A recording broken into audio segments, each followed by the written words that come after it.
bienvenue sur le plateau d'Expression Young où on commence cette saison 3 ensemble. Alors aujourd'hui, je suis accompagnée de Alfred. Salut Alfred. Salut Elodie. Comment ça va? C'était bien tes vacances? Oh, ça va, j'ai pas eu de vacances, mais je vais très bien.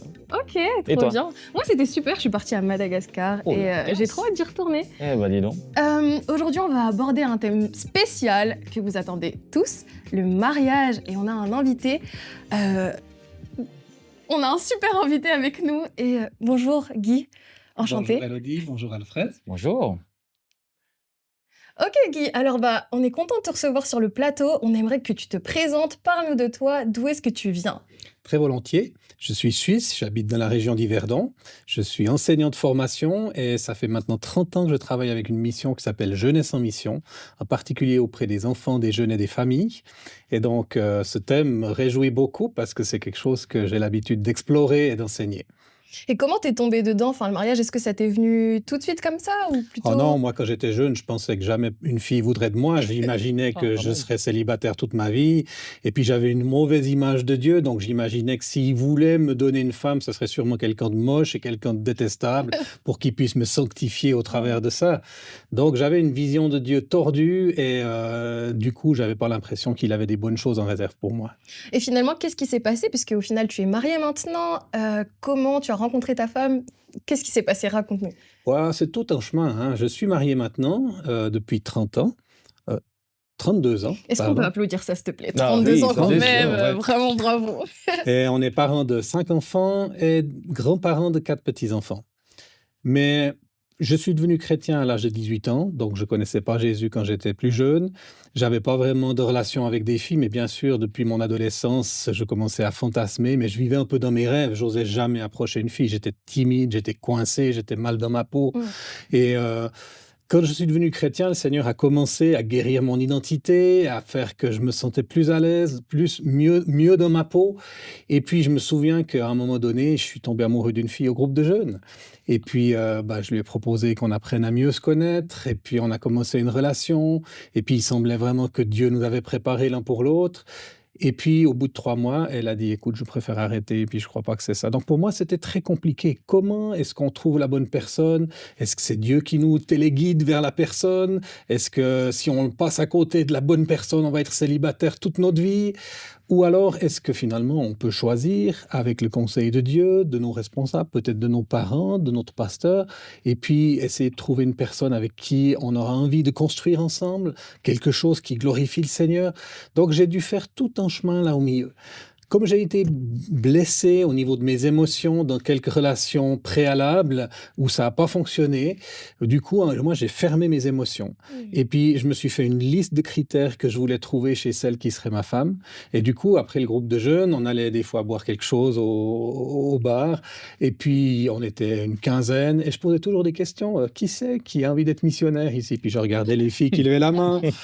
Qui c'est qui serait prêt à vivre par la foi, donc sans salaire? Et je regardais ceux qui étaient prêts à lever la main, puis je cochais petit à petit les cases, mais sans du tout être impliqué dans mes émotions. Mm. Et c'est vrai que ça n'a pas été tout simple, parce que ça a généré beaucoup de problèmes, surtout pour mon épouse actuelle, mais j'ai choisi ma femme uniquement sur des critères, sans vouloir engager mon cœur, sans vouloir avoir d'émotions. Comme ça, si ça marchait pas, je ne serais pas blessé. C'était Wow. une manière de me protéger moi-même. Je crois qu'on est plusieurs à faire ce genre de choses-là, fermer nos émotions quand ça se passe pas correctement. Est-ce que toi, Alfred, t'as vécu un truc comme ça te parle? Moi, ça me parle pas tout à fait. Bon, j'ai pas toujours, enfin, je suis quelqu'un qui essaye toujours. Du coup, t'as essayé plusieurs avant de tomber sur ta femme? Qu'est-ce Ouais, qui s'est passé? on va dire que comme quand on n'est pas chrétien, on est dans le monde, on essaye des choses, on tente des... Bref, on n'est pas là pour parler de moi. Alors, En non, tout c'est... cas, ok, donc sans que tu nous aies spoilé déjà un peu toute l'émission, tu t'as déjà abordé plusieurs points qu'on aimerait creuser. Comment ça s'est passé? Est-ce que tu es rentré dans le mariage en étant déjà restauré? Qu'est-ce que Dieu a fait? Parce qu'au final, si tu as choisi ta femme sur des critères, du coup, quand tu es rentré dans le mariage, c'était comment? Alors, je suis rentré dans le mariage en cours de restauration. Mmh. On est tous des personnes en chantier. Et Mhm. donc, on ne peut pas être complètement restauré avant le mariage. D'ailleurs, Dieu va utiliser le mariage pour continuer de nous restaurer. Un des buts du mariage, c'est notre sanctification. Mmh. Dieu nous place exprès avec la bonne personne qui saura appuyer sur les bons boutons pour faire sortir les choses qui doivent continuer de sortir dans notre caractère, dans les choses qui ont besoin d'être guéries, dans notre Mhm. vie, dans notre personnalité. Et donc, Dieu nous utilise mutuellement pour nous faire grandir ensemble. Alors, il peut utiliser le célibat pour certains, pour d'autres, il va utiliser le mariage, et puis il nous fait grandir dans ce processus. Mais bien sûr, on va faire tout ce qu'on peut avant notre mariage pour être un cadeau plutôt qu'un fardeau, Ouais, ça, c'est sûr. pour être une bénédiction plutôt qu'une malédiction. Mais on ne sera jamais complètement restauré avant le mariage. Le processus se poursuit après. Et quand on s'engage l'un avec l'autre, il faut qu'on soit conscient de ça. Mmh. J'épouse pas quelqu'un qui va être parfait. Mhm. J'épouse quelqu'un qui est en chantier. Et il m'épouse, moi qui suis aussi en chantier. Et on va s'aider mutuellement à devenir toujours plus comme Jésus. Mais par exemple, quand on a beaucoup investi dans sa restauration, etc., et qu'on finit. Enfin, des fois, je trouve, par exemple, quand ça fait longtemps qu'on est célibataire ou autre, et qu'on a beaucoup investi dans notre restauration, bah, on finit par se dire, est-ce que c'est vraiment essentiel ou nécessaire de se marier? Est-ce que. Enfin, j'ai investi, par exemple, je sais pas, énormément de mon temps pour justement être restaurée. Et là, je me retrouve à, par exemple, fréquenter une personne qui, elle, n'est pas du tout au niveau où je suis dans ma restauration. Qu'est-ce que je dois faire? Imaginons que Dieu me dit, bah, c'est cette personne-là. Comment je fais pour. Enfin, il y a un gap entre nous. Voilà. Bon, je vais déjà m'arrêter sur la phrase que tu dis, Dieu me dit, c'est cette personne-là. Mm. Tu pars du principe qu'il y a une personne. Mhm. Et ça, c'est pas quelque chose où je suis pleinement convaincu. Je crois que Dieu construit avec nous. Je vois des gens dont l'épouse est décédée, des chrétiens engagés, ils se remarient. Ça veut dire quoi? Ça veut dire que la personne d'avant, la première épouse qui est décédée, c'était la personne, puis la deuxième, c'est quoi alors si c'est pas la personne? Et je crois qu'il faut qu'on fasse attention avec cette vision un petit peu déterministe d'un Dieu qui a tout planifié d'avance et puis il nous téléguide vers la bonne personne, mais c'est un peu paralysant. Mm. Comment Mhm. on fait pour trouver la bonne personne? Comment on fait pour être sûr de ne pas se tromper? Moi, je crois que Dieu nous a créés adultes et responsables et il veut nous aider à exercer nos choix. Parce que si ça ne se passe pas bien avec la personne que Dieu a prévue pour nous, on peut dire que c'est de sa faute. Ah, c'est vrai. Hein, Oui, il n'a c'est pas vrai. choisi la Ouais, bonne c'est Pardon, vrai. personne. Seigneur. Je me Ouais. souviens d'un camp où je parlais avec une jeune qui est venue en pleurs vers moi à la fin d'un message. Puis elle me disait, Guy, je suis désespéré, mes parents sont en train de se divorcer. Et puis en fait, mon père est venu la semaine passée vers moi. Il m'a dit, tu sais, maman et moi, on va se séparer. Et je crois en fait que maman n'était pas la personne que Dieu avait prévue pour moi. Mm. Exactement ce genre de raisonnement. Ça a dû être terrible. C'était terrible parce que qu'est-ce que cette fille, elle a entendu? Elle a dit, mais alors moi, je suis le fruit d'une erreur. Wow.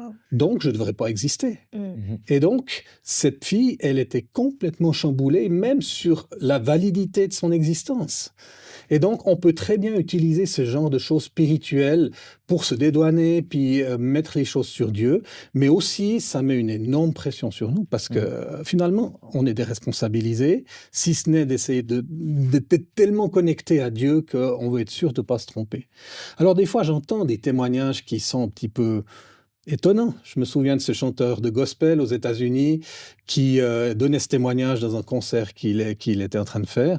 Et il disait, moi, je roulais dans la rue, j'ai vu une fille qui marchait sur le trottoir, le Saint-Esprit m'a dit, ça va être ta femme. J'ai arrêté la voiture, je suis allé vers elle, on a fait connaissance, puis je lui ai dit, le Saint-Esprit m'a montré que tu serais ma femme. Et puis, ils se sont mariés, ils ont eu beaucoup d'enfants, ils ont été heureux pour l'éternité. Alors, quand on entend ça, on se dit, ouh là là, ils sont super spirituels. Et puis moi, mais honnêtement, moi, mes parents se sont mariés, ils n'étaient pas chrétiens. Mais quand on les voit aujourd'hui, on va fêter leur 80e anniversaire Wow. demain, mais ils sont faits l'un pour l'autre. Wow. Donc, d'une manière ou d'une autre, Dieu nous conduit. Mm. Et Dieu construit aussi avec notre choix. Et si on reste dans le choix que Dieu nous a donné, après, il met sa bénédiction, il nous aide à devenir un, petit à petit, parce que c'est un processus. Et puis, Dieu construit avec nous. Non, tu as dit quelque chose de très, très intéressant là. Donc, ça veut dire que tes parents à toi, ils n'étaient pas chrétiens. Non, ils n'étaient pas chrétiens. Donc, ça veut dire que même si on n'est pas chrétien, notre mariage peut être dirigé, en Oui, quelque sorte. tout à fait. Mes parents n'étaient pas chrétiens dans ce qu'on appelle nés de nouveau. Ils n'avaient pas une relation personnelle intime avec Jésus, mais ils étaient des bons protestants, comme on dit dans nos Ah, villages, un peu où d'accord. tout le monde est protestant. Il y Mhm. avait une certaine croyance. Et donc, ils se sont mariés à l'église, ils ont demandé la bénédiction de Dieu. Et quand on demande la bénédiction de Dieu, qu'on le connaisse ou pas, Dieu donne sa bénédiction. Ah, Parce amen, hein. qu'il aime bénir. On a un Dieu qui aime bénir. Et donc mes parents, même s'ils n'étaient pas chrétiens, ont quand Mhm. même demandé cette bénédiction et moi je crois qu'ils l'ont reçue. Oui, et je voulais te demander, alors, donc, comment ça s'est passé les premiers moments? Parce que c'est souvent ça qui est déterminant. Parce que tu nous as dit tout à l'heure que tu as eu une déception parce que tu pensais que c'était la bonne, mais au final, mais avec ta femme, parce que 32 ans, c'est quand même, c'est énorme. Du coup, comment, au fur et à mesure, les choses se sont mises en place, en fait? Alors tout d'abord, Dieu a dû guérir cette dimension émotionnelle. Parce qu'une relation sans émotion, Mhm, c'est sec, mhm, c'est stérile. Et puis je me souviens que ma femme, ma fiancée à mhm, l'époque, mhm. elle m'accompagnait dans plein d'activités. Et puis je me souviens d'un mariage d'un ami où elle était tout le temps avec moi, mais moi j'avais envie d'être avec mes potes. Et puis je me disais, mais elle me colle, elle me colle. Et donc j'ai mis de la distance au niveau émotionnel, puis elle l'a D'accord. senti, ma femme, elle sent tout ce genre de Mhm, choses. Puis le soir, elle m'a demandé un petit peu des explications. Puis je lui ai dit, mais écoute, je suis pas sûr que je suis vraiment attaché à toi. mhm, Je devais partir 3 semaines au militaire. mhm, Et j'ai dit, ben écoute, je vais réfléchir à notre relation, voir si je veux continuer. Parce que être engagé avec quelqu'un, puis tu n'as pas ce sentiment d'amour, mhm. on sait que l'amour, c'est plus qu'un sentiment, c'est plus qu'une émotion, c'est un choix. Mais dans nos relations, on a quand même besoin d'un minimum d'émotion. Ah oui, ça c'est Mm. sûr. Et là, du coup, le Seigneur a dû vraiment travailler sur ce point et ça a pris des années. Parce que ma femme, qui est émotionnelle, qui est très in touch, connectée à ses émotions, Mhm. bah, elle a dû un peu me guider et puis m'aider à mettre des mots sur ce que je ressentais. Moi, j'étais déconnecté complètement. Quand elle me disait, ça va, Guy, comment tu te sens ces temps? Et puis je disais, bah, je sais pas, j'essayais de descendre là au fond pour voir si je trouvais quelque chose, puis j'avais aucune idée comment décrire ça. Mhm. Puis ma réponse était toujours, bah, je pense que, parce que c'était tout au niveau de la tête. Mhm. Et donc, au début, Dieu a dû guérir cette dimension émotionnelle. Ensuite, avec ma femme, on était engagés dans les mêmes choses. Donc, Ah, c'est quelque chose qui nous a beaucoup rapprochés. ça aide, c'est On vrai. était très complémentaires. Mhm. Ma femme est très organisatrice, elle a la vue d'ensemble, elle est très leader aussi. Ok. Et puis moi, je suis plutôt un enseignant, j'étais plutôt responsable spirituel, comme on Mhm. dit dans les camps qu'on faisait ensemble. Et donc, il y avait une dimension de complicité qui nous a beaucoup rapprochés. Mais on a vécu quand même des périodes difficiles. À un moment donné, moi, j'en avais marre. Je me souviens de crier dans mon oreiller, en pleurant dans ma chambre à coucher, parce que je ne supportais plus cette personne que Dieu avait placée à côté de moi. Pourquoi? Parce que Dieu était justement en train de travailler sur certains aspects dans ma vie. Puis ça fait mal. Ça fait mal. Mais le mariage, c'est un outil extraordinaire dans les mains du Seigneur. C'est pas juste pour qu'on soit heureux. D'ailleurs, j'avais lu un livre qui est assez excellent. Le titre, c'est Vous avez dit oui à quoi? Point d'interrogation.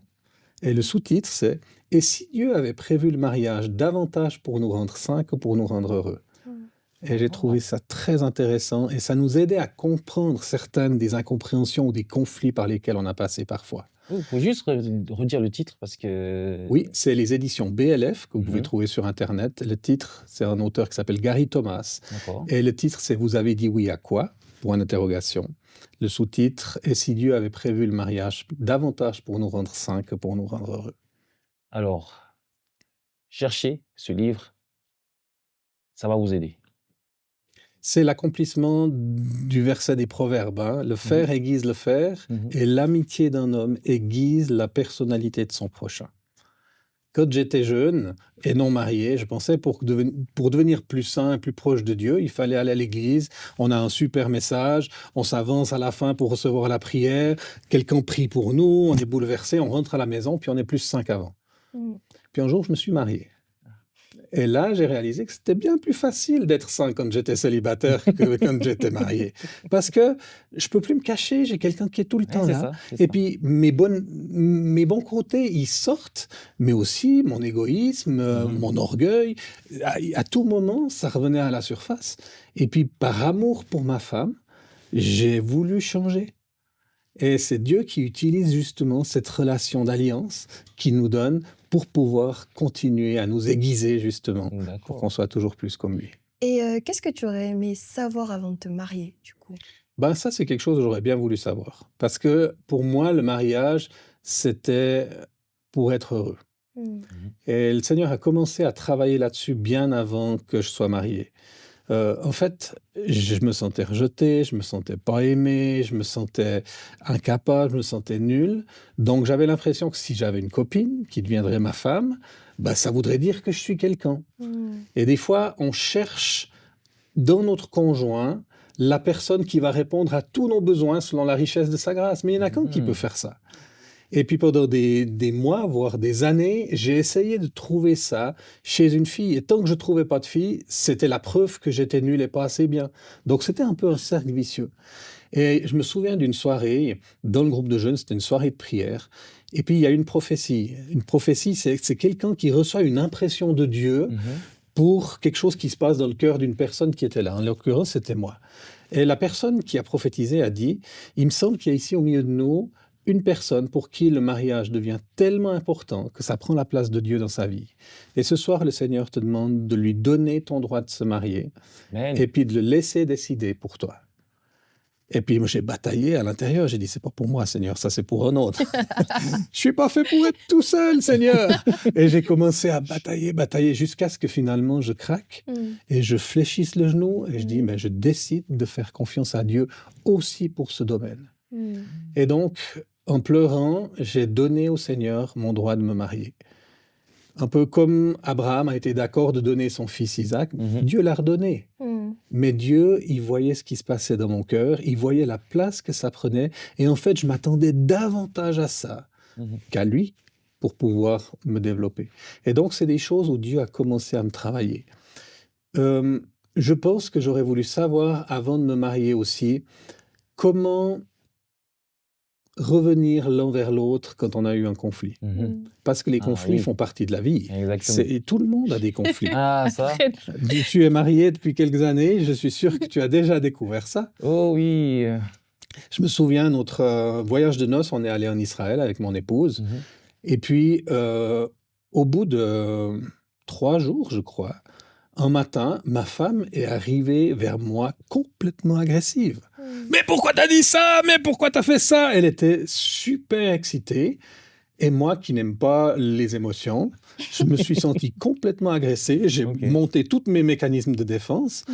Puis je me suis dit, mais c'est qui cette personne? Il y a des choses qui sortent qu'une fois qu'on est marié. Ouais, c'est C'est ça. vrai. Et ce que j'aurais voulu savoir, c'est qu'en fait, quand on marie quelqu'un, quand on épouse une personne, on n'épouse pas juste la personne, mais on épouse sa famille, on épouse sa culture familiale. Exactement. Si je prends cet aspect de la gestion des conflits, dans ma famille, il n'y avait jamais de conflit. Les Mhm. émotions étaient tabous. Mon papa, il a perdu son propre papa quand il avait 6 ans. Mhm.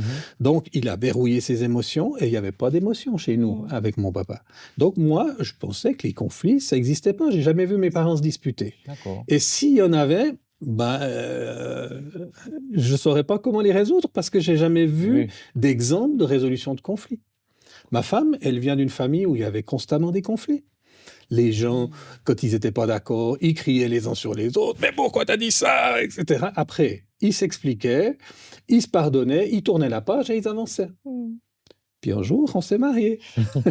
Et donc, on s'est mariés non seulement 2 individus, Mhm. mais on a épousé notre culture familiale. Ok. Et je me souviens justement de cette situation. On a eu un premier conflit. J'ai vu ma femme arriver tellement agressive et fâchée. C'était comme ça qu'elle gérait les conflits chez elle. Mhm, mhm. Mais moi, je me suis senti agressé, je me suis fermé et j'étais paralysé. Wow. Et ma femme, elle avait l'habitude d'avoir une bonne discussion. Et là, elle avait un glaçon en face d'elle. Quelqu'un qui Mhm. bougeait pas, qui répondait pas et qui parlait pas. Mmh. Et du coup, elle est venue encore plus fort pour me chercher. Ah oui, Parce d'accord. que c'est comme ça que ça se passait dans sa culture familiale. D'accord. Et donc, il m'a fallu 10 ans pour être à l'aise dans un conflit, même si c'est pas ce que je préfère encore aujourd'hui. Mhm. Et elle a dû beaucoup m'aider. Et moi, j'ai dû l'aider aussi à être un peu moins intense dans l'expression de ses émotions. Mais ça, c'est le genre de choses que j'aurais aimé savoir avant. Mhm. Pas juste qu'on me dise de la théologie du mariage ou qu'on me dise le mariage, c'est la vie exceptionnelle que Dieu vous dit. Mais non, il y aura des tensions, il y aura des combats. Mhm. Mais vous pouvez en sortir plus fort qu'avant. Le mariage, c'est génial, c'est une école de vie. Et puis si on baisse les bras dès que ça va pas, ben, on va passer à côté d'une formation extraordinaire pour nous. Mais du coup, Guy, moi, ma question, c'est le mariage, est-ce que c'est une institution humaine ou c'est quelque chose qui vient de Dieu. En tant que chrétienne, est-ce que pour moi, c'est conseillé de, par exemple, être avec quelqu'un qui est pas chrétien? Enfin, qu'est-ce que je dois faire? Voilà. Alors là, Elodie, tu poses plusieurs questions en une, hein. Mmh. Déjà, je veux dire clairement que le mariage est une institution divine. C'est Dieu qui l'a établi à la création, quand il a créé l'homme et la femme. À la fin de Genèse 2, il a dit, il n'est pas bon que l'homme soit seul. Je vais lui faire une aide semblable à lui. Mmh. Et puis, dès le départ, Dieu, son idée, c'était de créer un couple, homme et femme. Donc, il y a besoin de cette diversité dans l'unité pour refléter sur terre qui il est dans le ciel. Parce que lui, il est trois en un, hein. Mmh. Mmh. Donc, ce Dieu trinitaire, il se reflète en particulier dans le couple où on est deux et on devient un. Homme et femme, la diversité, et on devient un couple.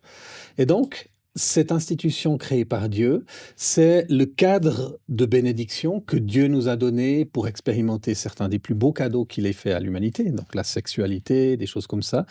Pourquoi est-ce qu'on doit vivre ce genre de choses à l'intérieur du cadre du mariage? Parce que le mariage reflète sur la terre ce que Dieu fait avec l'humanité. D'ailleurs, dans Éphésiens 5, on voit que le mariage, c'est une image prophétique de Jésus avec l'Église. Mmh.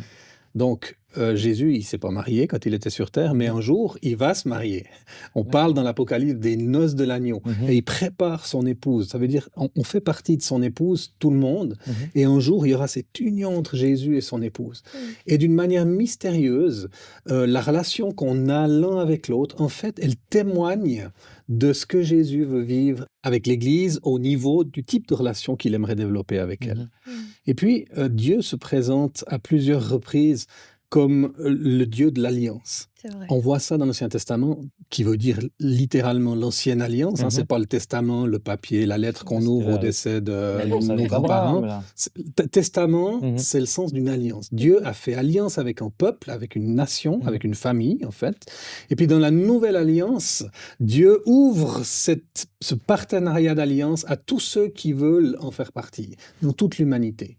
Et l'alliance, c'est un cadre privilégié, où les deux personnes s'engagent mutuellement.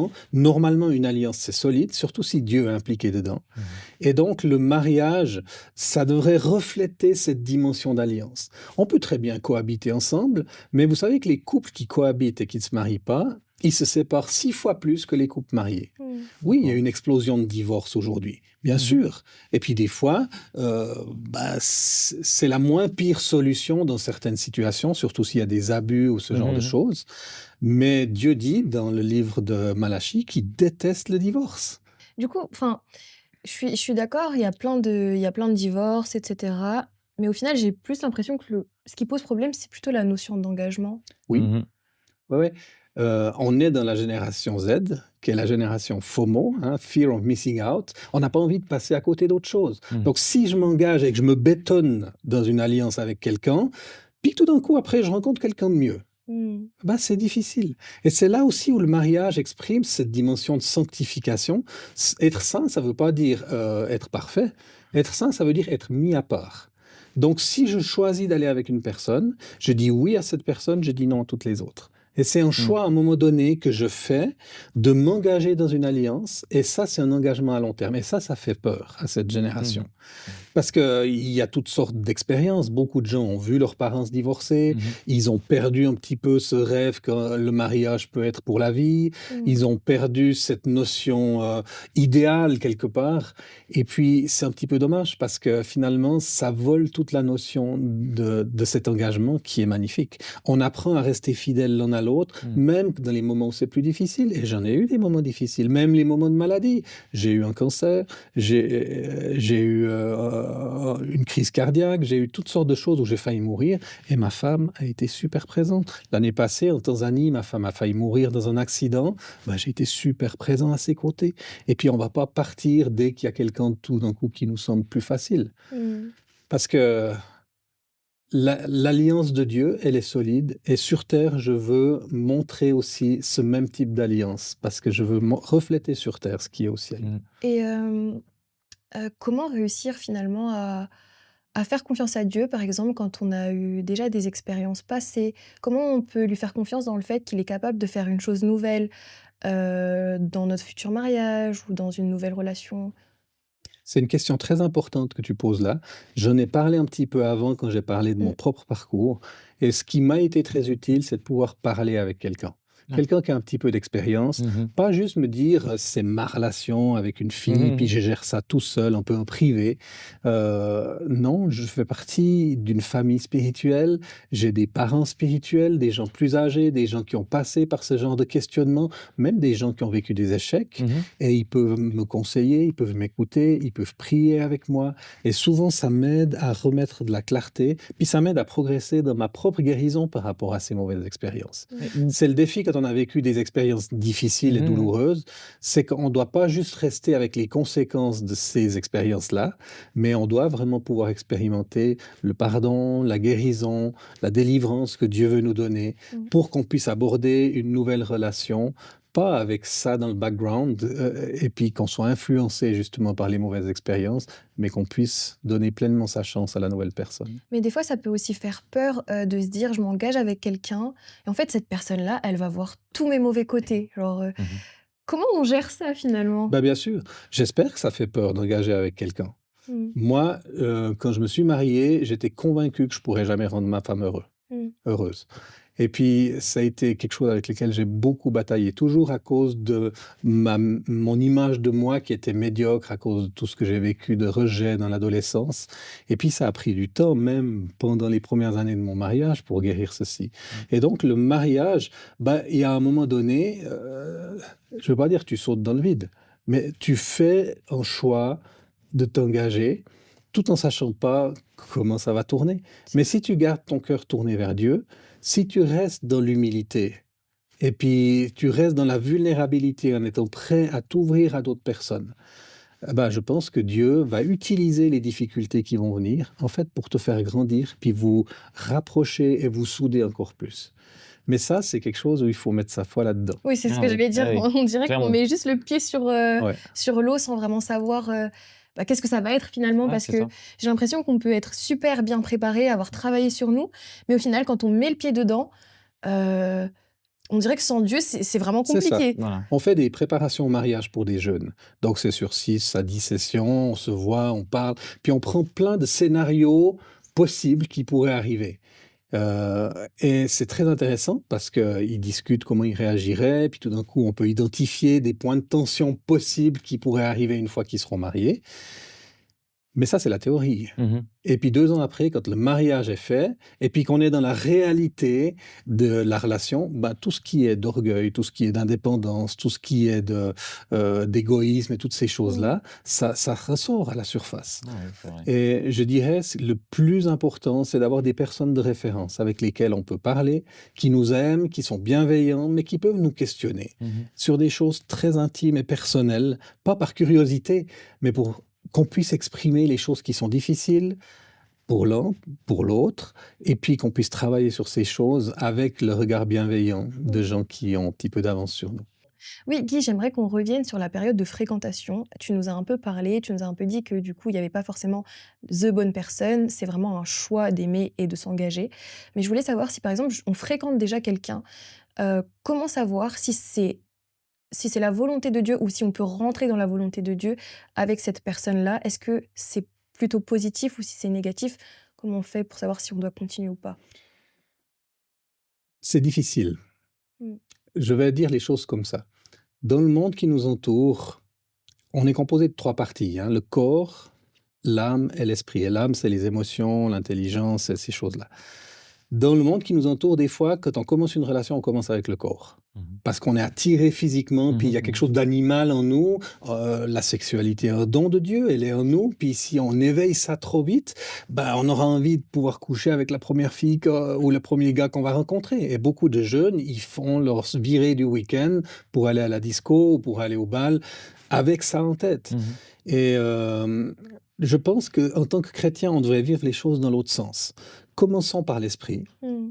Tu commences à fréquenter un garçon, ben, commencez à mettre une discipline, on n'aime pas trop ce mot, hein, mais une habitude de prier ensemble, de se soutenir dans la prière. Puis si tu vois que la personne, elle aime pas ça, ou elle propose jamais, c'est un suiveur, c'est quelqu'un qui est pas vraiment porteur ou preneur de cette dimension de la relation, ça doit déjà te mettre la puce à l'oreille. Je veux dire, si la foi est quelque chose d'important pour toi, ça veut dire que la prière, t'aimerais qu'elle soit quand même au cœur de votre couple.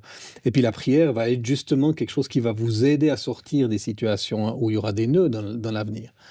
Ensuite, une autre chose que j'ai envie de dire, les fréquentations, c'est une période d'essai. C'est pas une période d'engagement définitif. Dans la Bible, c'était le cas. Les fiançailles, ça voulait dire que tu étais marié quelque part. Hein. Et puis, un de mes fils a marié une Camerounaise, mi-camerounaise, mi-allemande. Bah, on a payé la dot, on a fait les choses à l'africaine. Je vois très bien tu vois ce que je veux dire. Et puis, en fait, les fiançailles, c'est le mariage. C'est non, c'est pas encore le mariage à l'église, les jeunes ne vivent pas ensemble, mais ça veut dire que c'est carrément la décision finale. Dans notre culture occidentale, c'est un petit peu différent. Et je pense que c'est aussi une bonne manière d'aborder les choses. On se dit, ok, je fais l'essai de commencer à fréquenter cette personne, ce garçon. Et puis, d'abord, on va apprendre à se connaître. On va aller au cinéma, on va peut-être aller manger ensemble, on va faire du sport, on va prier ensemble, on va peut-être à l'église ensemble. Puis, tu regardes comment il fonctionne, comment il est avec toi, est-ce qu'il est attentionné, est-ce qu'il aime le Seigneur, est-ce qu'il est bouillant, est-ce qu'il te stimule, ou alors est-ce que c'est juste quelqu'un qui est un suiveur, puis qui à la moindre occasion, il cherche à trouver des possibilités de coucher avec toi, et puis de pouvoir te pousser plus loin que tes propres limites. Donc, c'est là où il faut se donner le temps de pouvoir apprendre à découvrir la personne. Tomber amoureux, c'est une chose. Mais le coup de foudre, c'est pas ce qui va vous porter toute la vie. À un moment donné, il y a une décision que vous prenez et c'est votre décision qui vous porte. Dans les moments plus difficiles dans mon mariage, c'est ma décision de départ qui m'a aidé à aller de l'avant. Parce qu'avec ma femme, on avait dit, on parlera jamais de divorce. C'est pas quelque chose qu'on va mettre dans notre vocabulaire. Mais qui sait, à plusieurs reprises, ça a quand même effleuré ma tête. Donc, vous avez cette période d'essai. Et c'est vraiment une période qui est importante. Et même les fiançailles, c'est toujours dans la période d'essai. On fait un pas supplémentaire vers l'engagement. Mais jusqu'au jour du mariage, j'ai connu des gens, en fait, ils se sont séparés quelques jours avant le mariage. Alors, déception, tout était organisé, ils ont investi des milliers de francs déjà, mais en fait, si la décision qu'ils prennent à la fin est juste, ils se sauvent une vie qui est beaucoup plus difficile. Je te coupe, mais sans problème. C'est parce que j'ai une question. Du coup, est-ce que tu peux nous orienter à peu près sur la longueur des périodes de fiançailles? Parce que c'est vrai que c'est toujours une question qu'on se pose quand même, parce que voilà, on se plaît, surtout que voilà, nous, en tant que chrétiens en général, on passe pas à l'acte, on n'est pas censé passer à l'acte avant le mariage. Et du coup, comment rester pur finalement, se voilà, préserver exactement, avant? c'est ça. Alors bon, il y a de nouveau plusieurs questions en Oui. une. Je vais voir à laquelle je réponds. Ça dépend de l'âge que vous avez quand vous commencez une relation. Parce que quelqu'un de 25 à 30 ans est déjà quelqu'un qui est dans l'âge adulte depuis plusieurs années, qui a déjà peut-être pris son indépendance au niveau familial, qui est déjà devenu responsable de gérer sa propre vie. Et puis, je peux imaginer qu'entre 6 mois et une année et demie, les personnes sont prêtes. Je me suis marié, j'avais 25 ans, ma femme avait 20 ans, mais très mature. Et donc, nous, on a fréquenté 1 année et demie. Ok. Et puis, si les jeunes, ils ont 18 ans, qui sont toujours aux études, que c'est toujours papa et maman qui payent tout, et puis qui font la cuisine, qui font toutes les responsabilités, en fait, ces gens ne savent pas vraiment ce que c'est que la vie adulte. Et puis, si tout d'un coup, ils se marient trop tôt et qu'ils découvrent tout ça ensemble, le mariage en lui-même, c'est déjà un sacré défi à relever. On découvre beaucoup de choses, mais si en même temps, tu dois découvrir les impôts, la gestion d'un appartement, la vie professionnelle qui commence et tout ça, ça devient quelque chose de lourd à porter. Et donc, si on commence à fréquenter tôt, ben, on peut le faire sur une période un petit peu plus longue. Mais maintenant se pose la question que tu abordais tout à l'heure, comment on reste pur alors? Parce que ben, quand on s'aime, c'est normal qu'on a envie d'aller plus loin au Oui, bout d'un bien sûr, moment. Et l'attirance. c'est là où il faut vraiment parler ensemble aussi des limites qu'on veut mettre dès le départ. Se dire, ben, OK, pendant les premiers mois, on va aller jusque-là. Mhm. Après, peut-être qu'on commencera à s'embrasser de manière plus explicite. Peut-être qu'après, enfin voilà. Mais vraiment fixer des limites claires. Et puis, c'est pas toujours évident, parce que moi, on avait fixé des limites claires avec ma future femme, Moi aussi. mais en même temps, quand on a commencé à fréquenter, puis qu'on vivait des soirées tout seul, à la fin d'un film, on commençait à se bécoter, puis on commençait à se caresser. Et puis à un moment donné, moi, j'étais presque prêt à aller trop loin. Mhm. Mais c'est ma femme qui a mis les limites, dit non, non, on arrête là. C'est important, même si elle avait envie aussi d'aller plus loin. Mhm. On se disait, on veut respecter ça, on veut garder ce cadeau de la sexualité une fois qu'on sera marié. Ça sera notre plus beau cadeau qu'on va déballer et puis qu'on se réjouit de Magnifique, découvrir. vraiment magnifique. Et donc, moi, je dirais que c'est ma femme qui m'a aidé. Ok. Autrement, je pense qu'en tant qu'homme, Mhm. j'aurais été trop loin. Du coup, ne pas hésiter à mettre des limites claires. Oui. Mais si par exemple ces limites-là, elles sont dépassées par la personne qu'on fréquente, qu'est-ce qu'on doit faire? Est-ce qu'on doit arrêter? Est-ce qu'on doit discuter? Enfin, Bah, tu vois, dans l'exemple que je donnais, moi, je commençais à dépasser les limites et c'est ma femme qui a arrêté. Puis on a discuté. mais à aucun moment elle s'est dit, bah du coup il dépasse les limites, c'est peut-être pas la bonne personne. Non, elle s'est pas dit ça. C'est pas parce qu'on dépasse les limites que c'est pas la bonne personne, mais de Mhm. nouveau, on est dans ce piège de la bonne Non, mais personne, quand hein. je dis la bonne personne, c'est pas, oui. Mhm. Mhm. On va constamment dans notre vie aller trop loin ou pas assez loin. Mm. Je parle pas que de sexualité, je parle de différentes choses.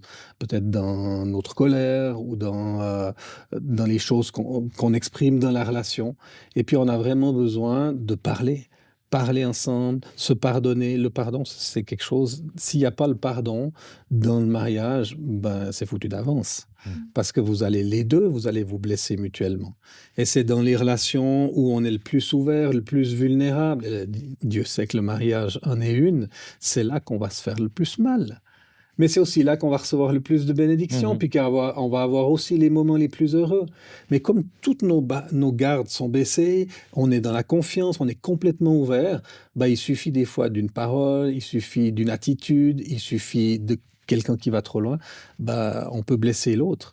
Mais c'est là où l'exercice du pardon devient super important.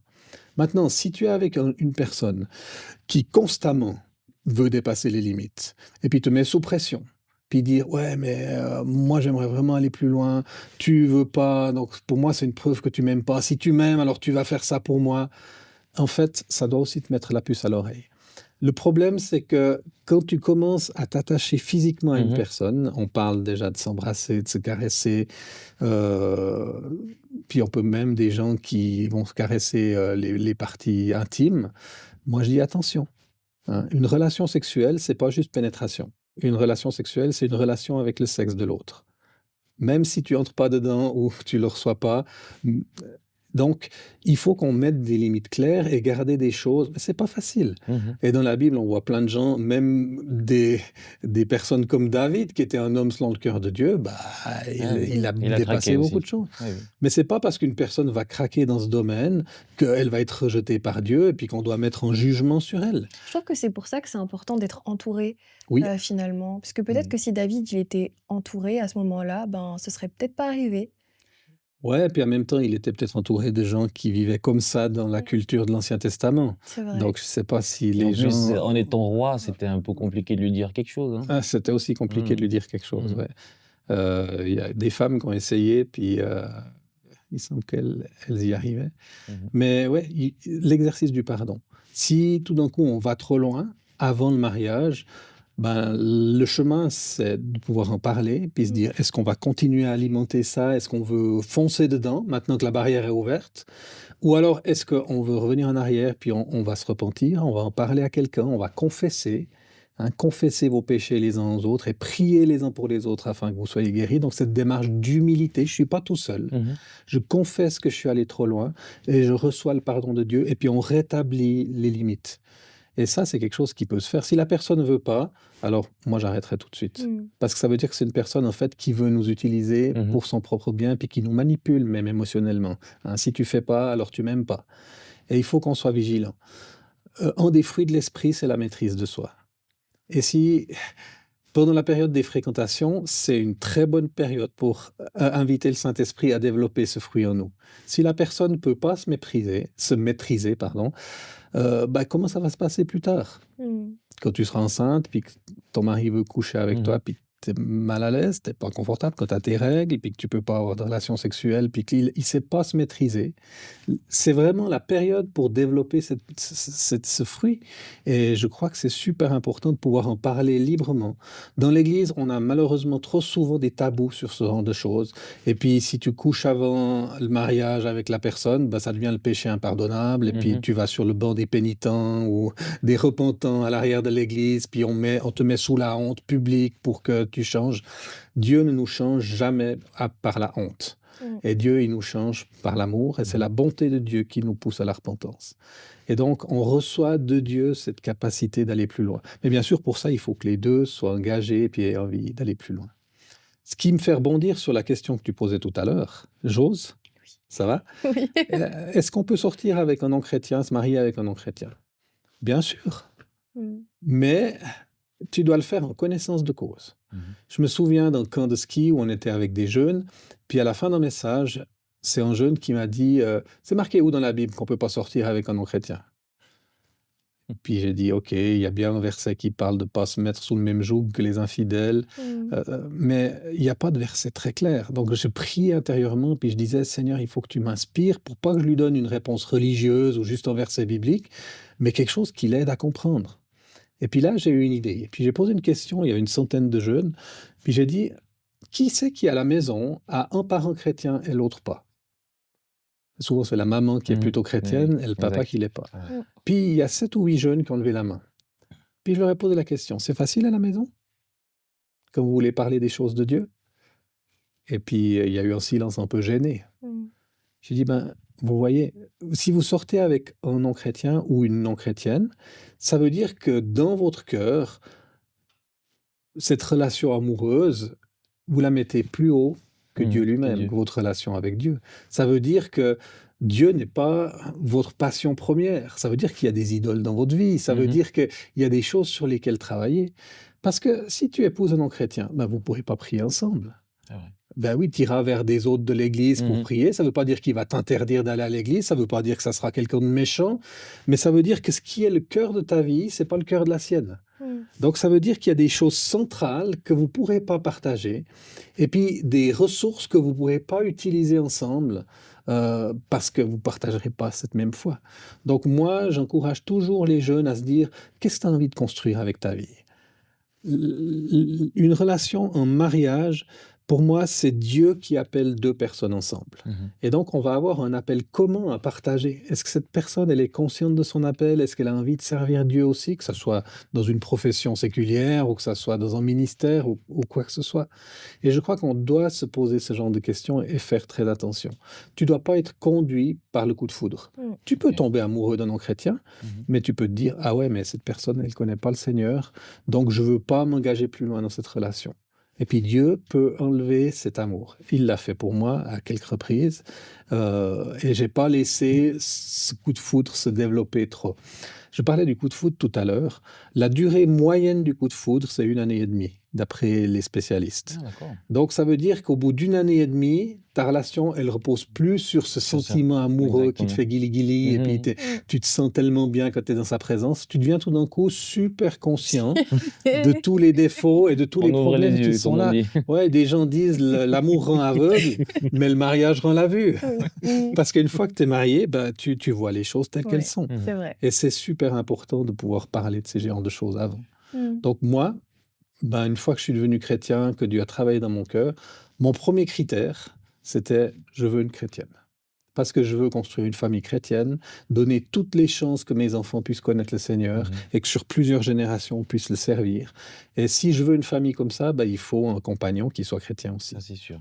Mais il y a des gens qui me disent, oui, mais tu peux sortir avec un non-chrétien, puis tu l'évangélises.